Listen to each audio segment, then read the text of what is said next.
Attendez. On reprend. Là, c'est bon. Donc, je vais reprendre à partir de là la loi des rendements marginaux décroissants. Je vais expliquer la signification de la loi et je présente la signification à travers l'exemple chiffré que je viens de présenter. Donc, l'exemple qu'on vient de voir montre qu'il arrive à un moment donné où le supplément de production se réduise, alors que l'utilisation d'un facteur de production augmente. C'est-à-dire ici, le facteur travail augmente de 0 à 1, à 2, à 3, jusqu'à 10, de 9. Au-delà de 9, le volume de production au début augmente, mais au-delà de 9 employés va baisser. C'est ça la loi des rendements marginaux de croissance. C'est-à-dire à un moment donné, les productivités marginales commencent à baisser. Et quand je dis productivité marginale commence à baisser, donc les productivités marginales sont décroissantes. Et quand je dis décroissant, cela ne va pas dire qu'elles sont négatives, mais au contraire, elles restent positives au début, mais tout en baissant. Mais à un moment donné, elles deviennent négatives. Je vous montre à travers l'exemple. Regardez ici, j'ai le capital K, c'est fixe, L qui est variable, donc L augmente de 0 à 1 à 2 jusqu'à 9. C'est bon. À 8, on est à 9, on est à 153. Si j'augmente à 10 le nombre d'employés, le volume de production diminue de 153 à 150. Donc ici, on constate que il a diminué tout en restant, en devenant négatif en fait. OK?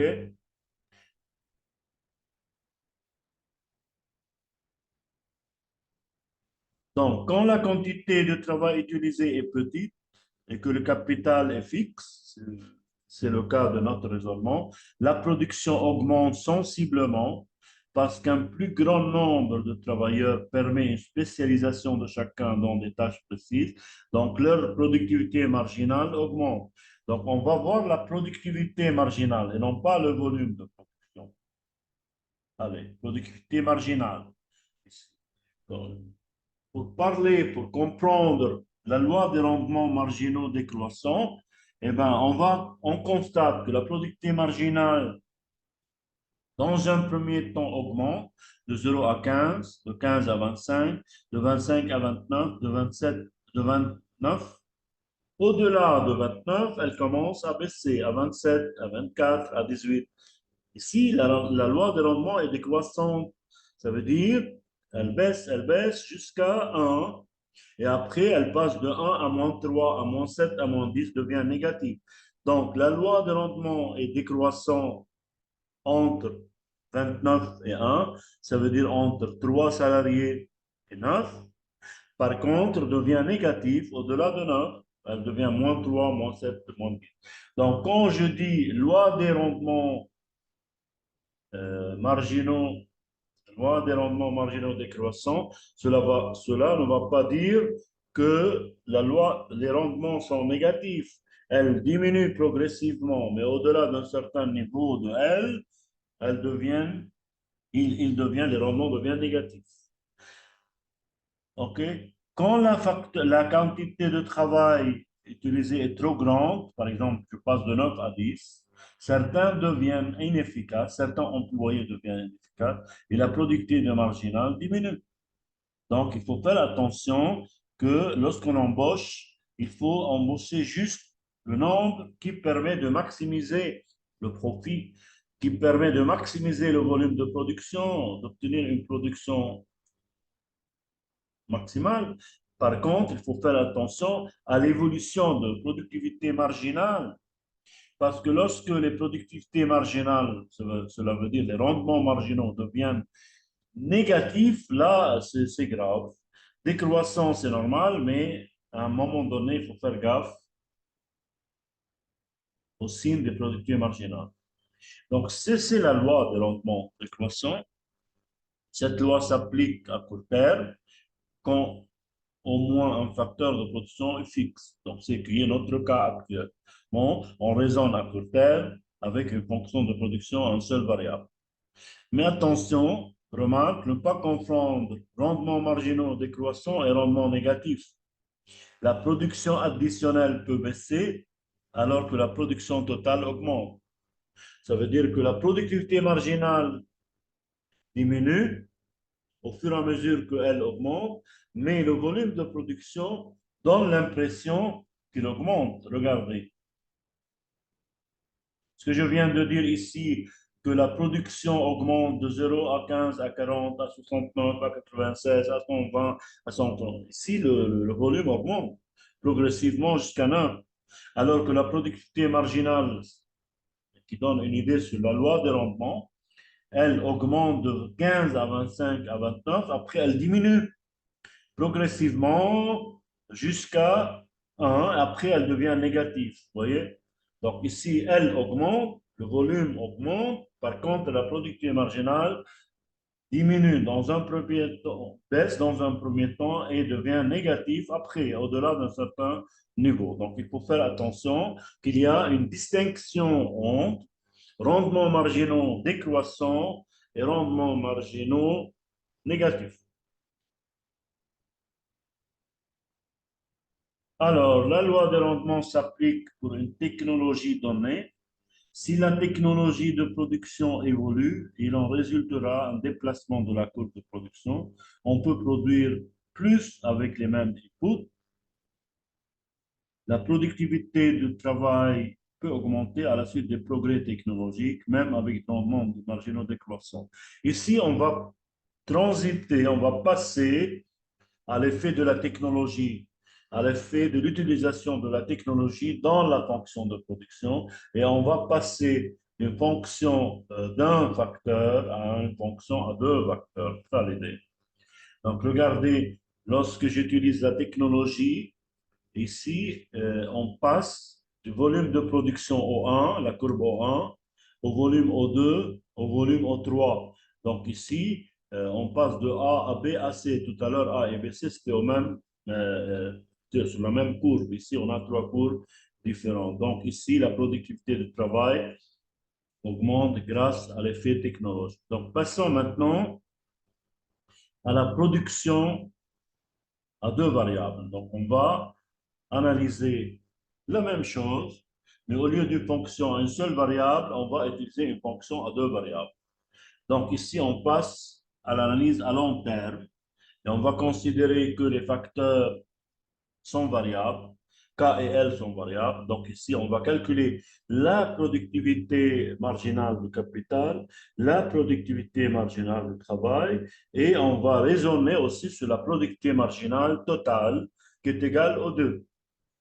Ici, les entreprises peuvent atteindre un niveau de production avec différentes combinaisons de K et de L.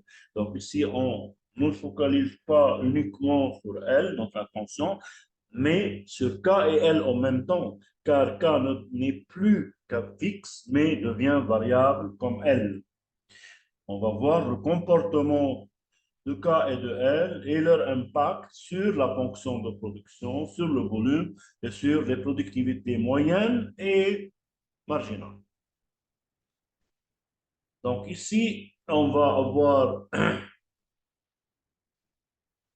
des combinaisons différentes. Chaque fois, on va prendre K, la première colonne, avec un des colonnes suivantes. Il y en a 5 colonnes au niveau du travail. Donc, on va changer le facteur L, mais le capital reste 1, 2, 3, 4, 5. Ici, on va voir des répercussions sur la production parce que nous passons à une fonction à deux variables.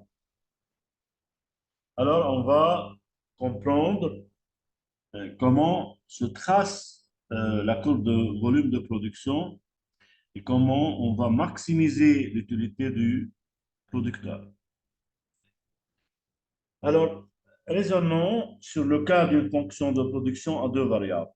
Cette information peut être représentée graphiquement par les isoquantités ou isocomptes en fait.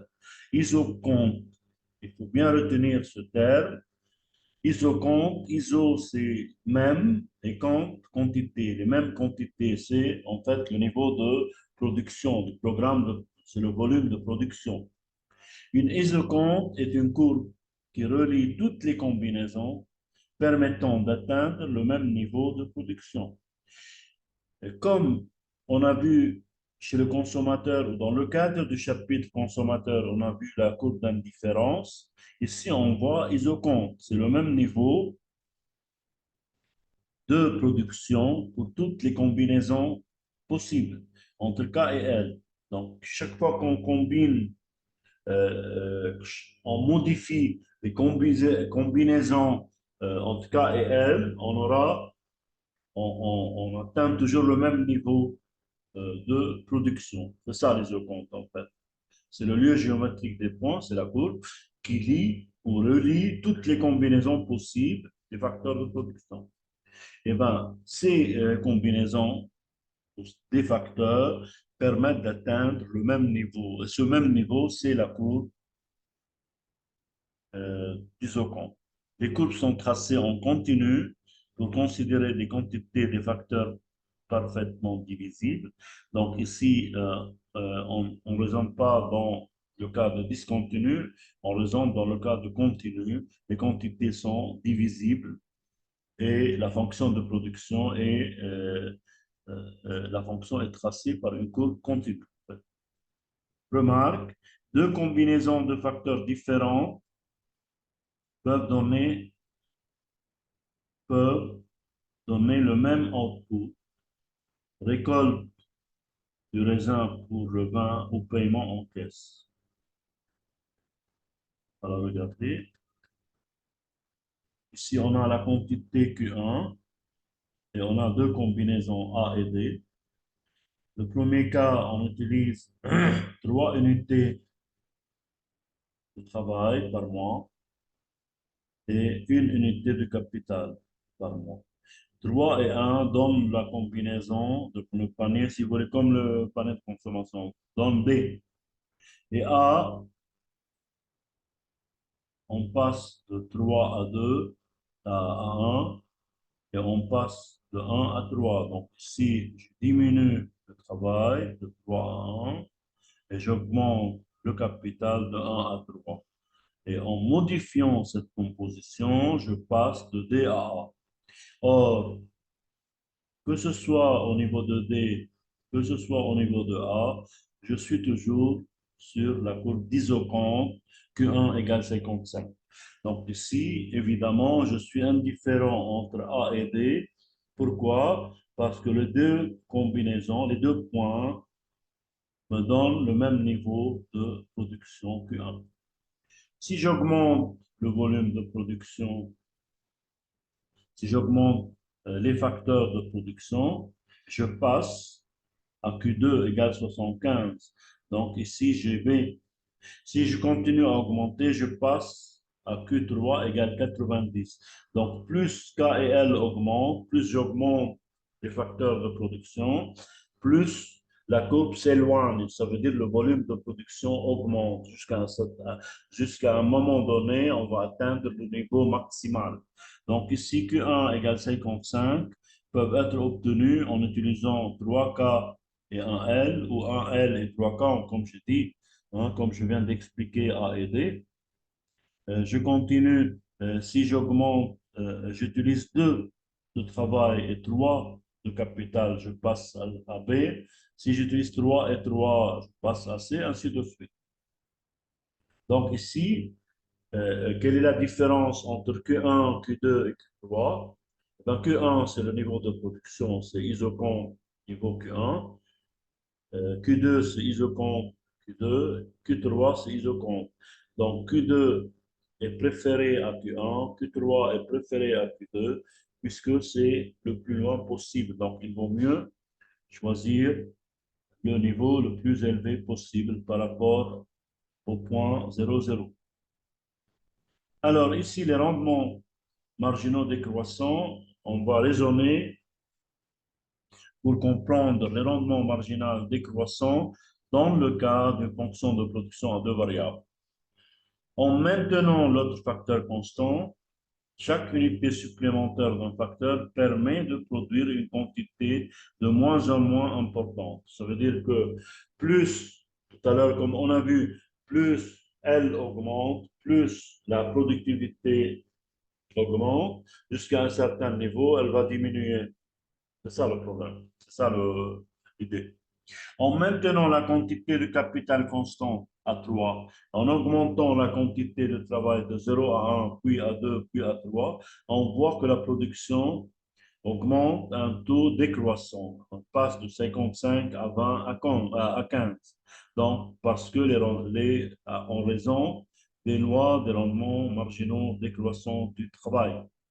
Donc ici, j'augmente la quantité de travail de 0 à 1, de 1 à 2, de 2 à 3. La productivité va diminuer ou la production augmente à un taux décroissant. Ça veut dire que la productivité diminue progressivement en fait. La production augmente à 25, à 55, après à 20 et à 15. 20, ça veut dire que la production continue à augmenter, mais de manière moins importante que 55. 15, ça veut dire que la production continue à augmenter, mais de moins importante que 20, ainsi de suite. Et ça, cette évolution, ce passage de 55 à 20 à 15 explique la loi des rendements marginaux décroissants, mais du facteur travail. Alors, je raisonne en termes à l'inverse. Ici, le capital qui est variable et le travail est constant. Je fais la même chose, hein, même la même chose. Donc ici, le capital augmente de 0 à 1, de 1 à 2, de 2 à 3. Et bien, j'obtiens la loi des rendements marginaux décroissants du capital. OK, c'est clair pour tout le monde? Bon, je continue. Alors, graphiquement, je prends ABC dans le cas ABC ici.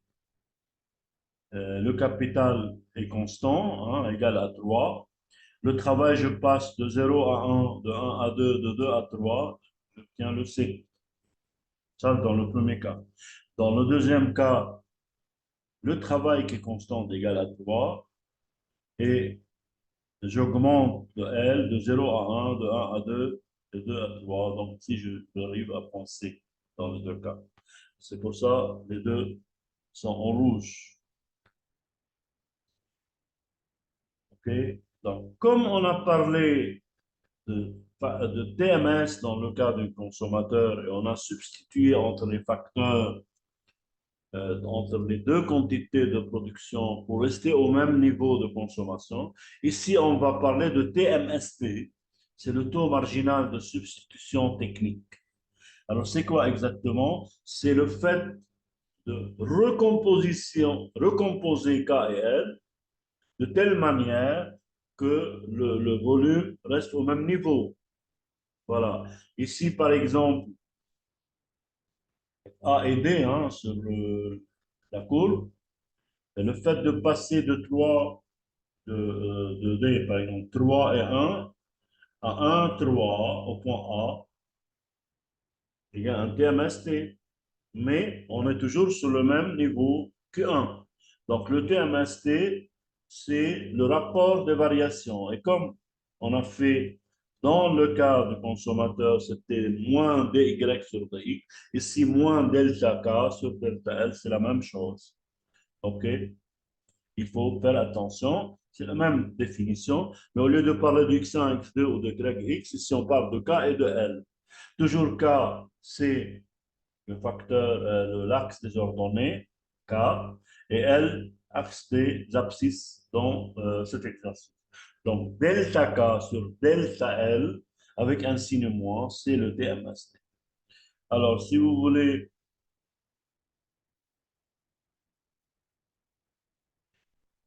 la définition, en fait, c'est le fait de modifier la composition, c'est utiliser moins de capital et plus de travail ou moins de travail et plus de capital pour rester au même niveau isocompte, au même niveau de production A ou Q constante. C'est ça le TMST. OK? Maintenant, puisque dk sur dl est négatif, on ajoute le signe moins et on a un TMST positif. Maintenant, le TMST est la réduction de la quantité de capital nécessaire pour compenser l'augmentation d'une unité de travail et maintenir la production constante. Donc, avec le TMST, on a le même niveau de production, on a l'isocompte, la courbe isocompte. Alors ici, au fur et à mesure, le travail remplace le capital, la production est intense en travail. Ça veut dire que la technique de production est basée plus sur le travail que sur le capital. C'est pour ça qu'elle est intensive.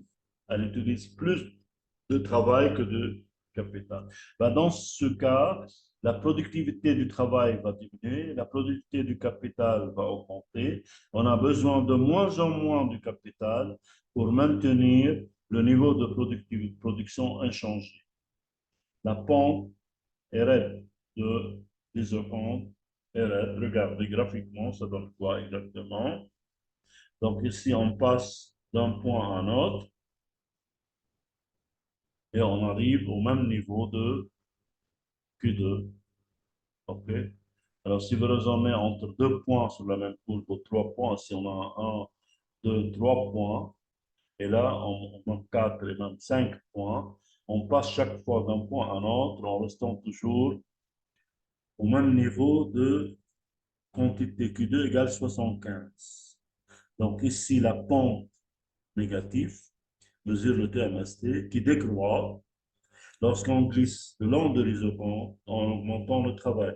Donc si on passe de 0 vers 5, vers 4, sur l'axe des abscisses, là, on constate que la pente est négative et le TMST diminue au fur et à mesure. Ça, c'est le constat qui est toujours valable. Alors, cela veut dire que le TMST est décroissant, puisqu'on passe d'un point à un autre où le TMST va diminuer, à cause des rendements marginaux décroissants, et les isocomptes sont donc convexes, comme les fonctions des courbes d'indifférence, toujours convexes. La variation de la production due à une utilisation supplémentaire très petite, infinitésimale de travail est égale à FLDL, ce qu'on appelle FL, variation, qu'on approche, pardon, FL, variation de L, c'est-à-dire FL est dérivé de L, non, par rapport à L. La variation de la production due à une utilisation supplémentaire, en fait, c'est FK, DK, c'est la productivité marginale du capital, et FL, c'est la productivité marginale de facteur de travail, et les deux, c'est la productivité totale. Donc, dès que la variation totale, la productivité marginale totale, égale à la somme des productivités marginales capital et travail. OK? Donc, on a une fonction à deux variables, y qui dépend de k et de l. La productivité totale de la fonction de production est égale à la productivité du capital, c'est la dérivée première de f de y de f par rapport à k, plus la productivité marginale de travail, ce qui est la dérivée de la fonction de production par rapport à l. Ça, c'est la somme des deux. Alors, mathématiquement, si l'on tient le niveau constant, donc la somme des deux égale 0, hein, ce qu'on a vu, PML sur PMK, c'est le rapport des productivités marginales égal au TMST. Donc ça, au niveau où on atteint un niveau de production maximal où le producteur maximise son programme, son objectif, le rapport des productivités marginales L et K égale au TMST. Et TMST égale moins DK sur DL, moins delta K sur DL.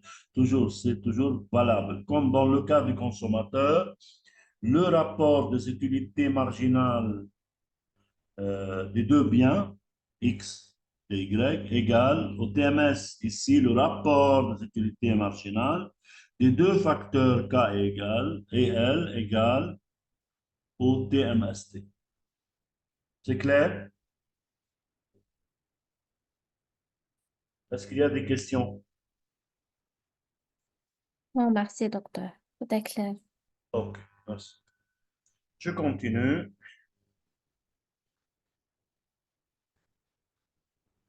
Alors ici, j'enrichis le raisonnement concernant le TMST et je considère deux cas. Le premier cas, je vais considérer que les facteurs sont parfaitement substituables. Donc, ceci ne pose pas de problème parce que je peux modifier la combinaison de K et de L autant que je veux parce que les deux sont parfaitement substituables. Et j'ai le deuxième cas, les facteurs sont parfaitement complémentaires. Donc, lorsque j'ai le deuxième cas, je constate qu'il y a une différence. On va voir c'est quoi la différence. Donc, dans le premier cas, le TMST est constant en tout point d'une isoponte. Donc, j'ai toujours le même niveau de production et on a le même TMST tout au long de la même courbe. Le niveau de production peut être atteint soit avec beaucoup de capital, soit avec beaucoup de travail, soit avec une combinaison des deux. Donc ici, c'est plus flexible, plus souple. Par contre, quand j'ai deux facteurs complémentaires, ça veut dire pour produire un tel bien, j'ai besoin de K et de L, mais les K et L sont complémentaires. La fonction de production dite à proportion fixe, donc la proportion fixe au niveau de K et de L, aucune substitution n'est possible parce que les deux K et L qui sont des inputs sont complémentaires. La production ne peut augmenter que si les quantités d'input utilisées augmentent toujours dans les mêmes proportions. Ici, la fonction de production, si vous voulez, on a deux proportions égales de K et de L. Ça veut dire qu'on utilise, admettons, hein, deux unités de K et deux unités de L pour produire un certain bien. Donc ici, soit j'augmente les deux, soit je ne peux pas augmenter. C'est ça l'idée. OK? On va voir graphiquement qu'est-ce que cela va donner. Donc ici, le même niveau de production peut être atteint, c'est-à-dire on atteint ABC, en fait, on est toujours sur le même niveau que 3, soit avec beaucoup, au niveau du point A, avec beaucoup de capital et peu de travail, soit C avec beaucoup de travail et peu de capital. Si je fais la projection du point A sur l'axe des abscisses, j'ai la quantité du travail utilisé. Et si je fais la projection de C sur l'axe des abscisses, j'ai la quantité de travail utilisé. Donc ici, pour C, j'utilise beaucoup de travail et moins de capital. Pour A, j'utilise peu de travail et beaucoup de capital. OK? Alors, si j'utilise deux quantités égales, les deux inputs, GB, hein, donc à peu près la moitié du travail et la moitié de capital. Donc A, B, C sur le même niveau. Ça, c'est le premier cas, quand les facteurs sont substituables. Maintenant, parce que je peux modifier la, la composition du travail et du capital entre point C et BA. Maintenant, les facteurs parfaitement complémentaires, je vais obtenir un cas différent. Ici, j'utilise L1, K1 pour le point A. J'utilise L2, K2 pour le point B et L3 et K3 pour le point C. Donc, la fonction est à proportion fixe. On a le niveau de production on ne peut pas atteindre le même niveau de production qu'à seule condition qu'on a des proportions fixes de deux inputs. Donc, si ici, regardez, j'utilise au point A, j'ai Q1, au point 2, au point B, j'ai Q2. Donc, j'ai trois combinaisons euh, différentes.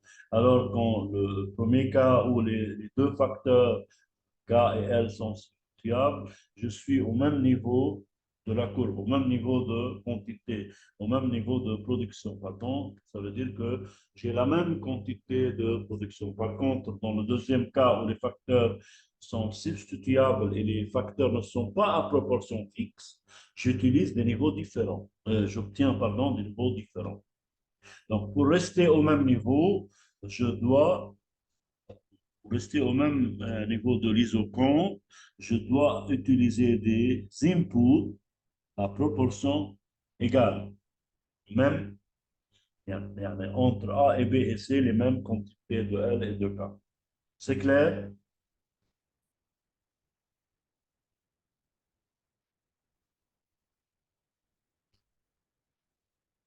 Est-ce que c'est clair, mes amis?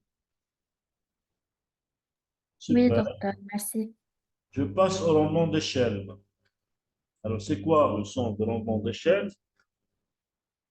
Et on va voir la relation entre le fait de doubler les facteurs de production et les conséquences quand je double les facteurs de production sur le volume de production. Donc, si j'utilise plus de L et plus de K, quelle est la conséquence en fait? Alors, d'un côté, j'ai les inputs, d'un côté, j'ai les facteurs de production K et L, et de l'autre côté, j'ai le volume, la production.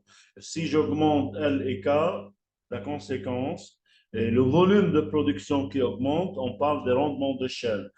Donc, on va voir que le fait d'augmenter les facteurs conduit à augmenter le volume de production. C'est ça le rendement d'échelle.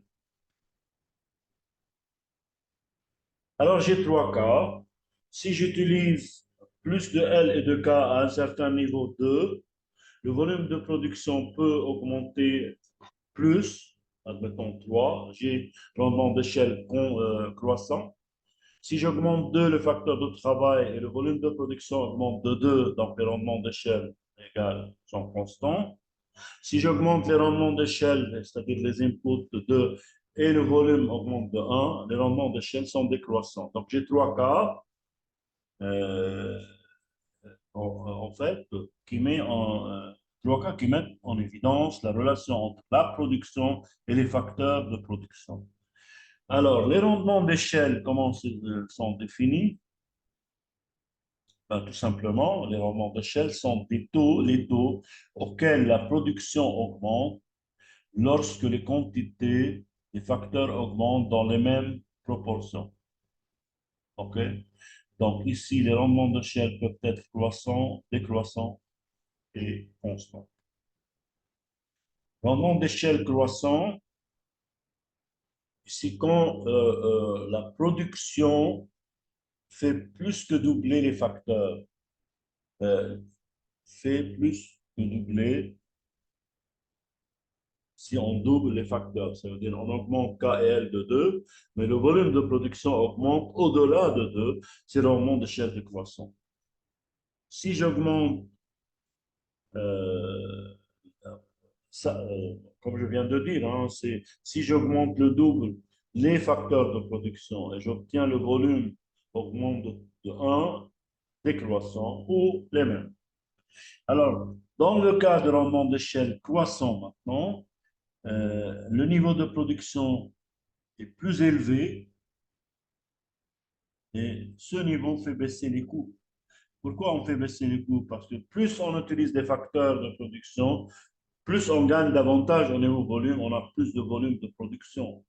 Donc ici, on a intérêt à faire ça parce que plus les rendements d'échelle sont croissants, plus les coûts de production sont diminuent. Pardon. Une grande entreprise seule est plus efficace que beaucoup de petites entreprises. Donc, plus le rendement d'échelle, plus le volume augmente, quand les facteurs, mieux c'est, les coûts diminuent et on gagne plus. Maintenant, voilà le graphique de ce cas. On a le travail, on raisonne en termes d'heures de travail, on a le capital d'heures de machine et on passe de 5 à 2 à 10 et à 4. Le volume de production augmente davantage. Et bien, dans ce cas, on passe de 10 à 30. Donc là, c'est mieux, les coûts baissent et le volume devient max. Mais les isocomptes se rapprochent. Maintenant, les rendements d'échelle constants, c'est la même chose. Hein?